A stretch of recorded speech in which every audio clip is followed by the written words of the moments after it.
a falta de creches e o trabalho infantil podem comprometer o Brasil no cumprimento de metas da ONU. Essas são as principais conclusões de um levantamento que foi divulgado hoje pela Fundação Abrinq. A Fundação é uma das 8 entidades que representam a sociedade civil na Comissão Nacional para os Objetivos de Desenvolvimento Sustentável. Para falar sobre o assunto, a RSP recebeu hoje aqui no estúdio a Maitê Galto.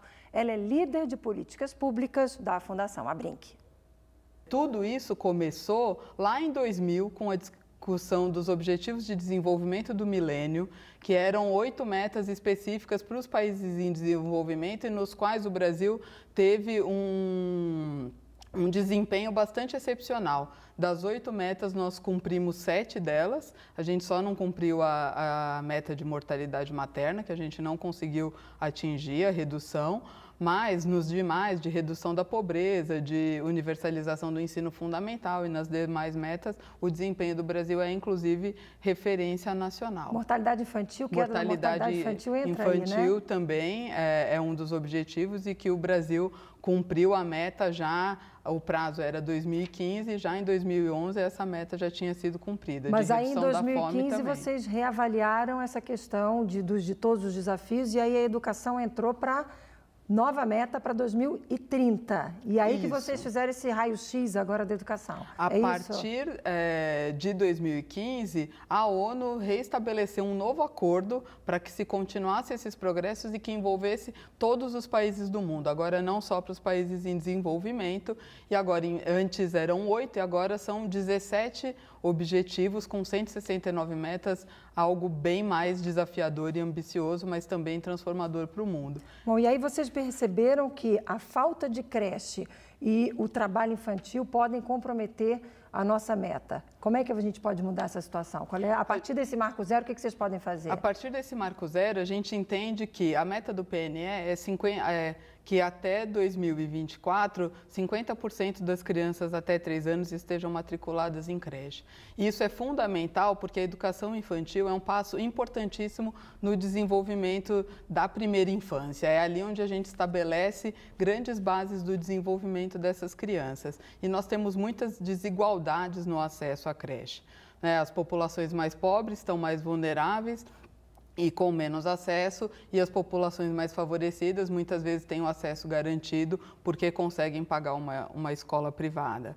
Só que sem olhar para isso como um desafio, a gente não vai conseguir atingir todos os objetivos do ODS 4, que é o específico da educação.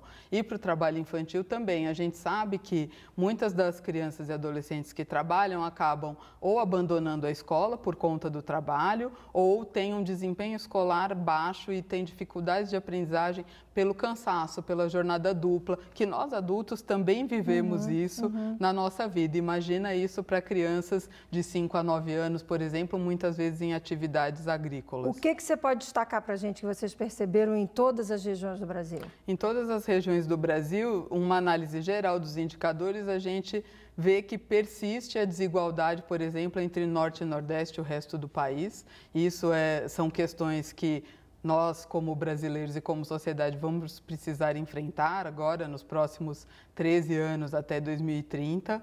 E em relação ao trabalho infantil, um dado que chamou muita atenção é que a população de 5 a 9 anos está na região sul que trabalha na área agrícola, né? E isso para a gente é um dado bastante interessante, porque o dado do trabalho agrícola é o dado, muitas vezes, da criança que está na agricultura familiar e que é bastante difícil da gente identificar e combater por uma série de questões. Na região sudeste, por exemplo, o trabalho agrícola ele é em muito menor quantidade. Na região sudeste e centro-oeste são as que menos têm, que a população que trabalha está muito mais nas atividades urbanas e com os altos índices, o maior número de crianças e de adolescentes trabalhando a partir dos 15 a 17, muito também incentivados pela lei da aprendizagem, que permite que adolescentes de 14 a 16 sejam contratados na condição de aprendiz, que tem uma série regras características e regras. Para a gente fechar, a partir desse levantamento, quais os próximos passos da Fundação?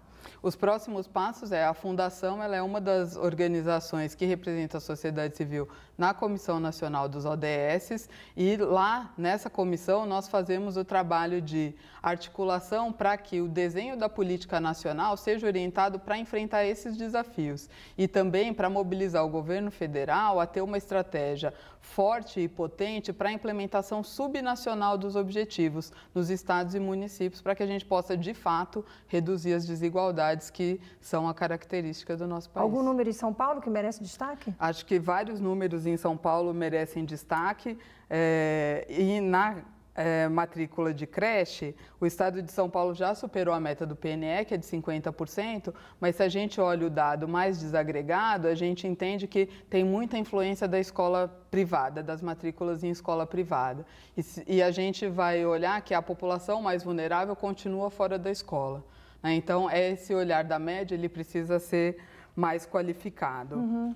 Uma questão importante de qualidade são as notas do IDEB do Estado, que o que é bastante curioso é que a gente começa com uma média relativamente boa, de uma nota de 6,4 para as séries iniciais do ensino fundamental, nas séries finais cai para 5, e o que é bastante preocupante é que no ensino médio hoje a nossa média do IDEB de 2015 é de 4,2. Então, à medida que a criança e o adolescente vão avançando no sistema de ensino, a qualidade da educação vai caindo. E isso é bastante preocupante. Muitos desafios pela frente. Maite, obrigada por dividir com a gente esse levantamento. Até uma próxima oportunidade. Uma boa tarde para você. Muito obrigada a você, Márcia.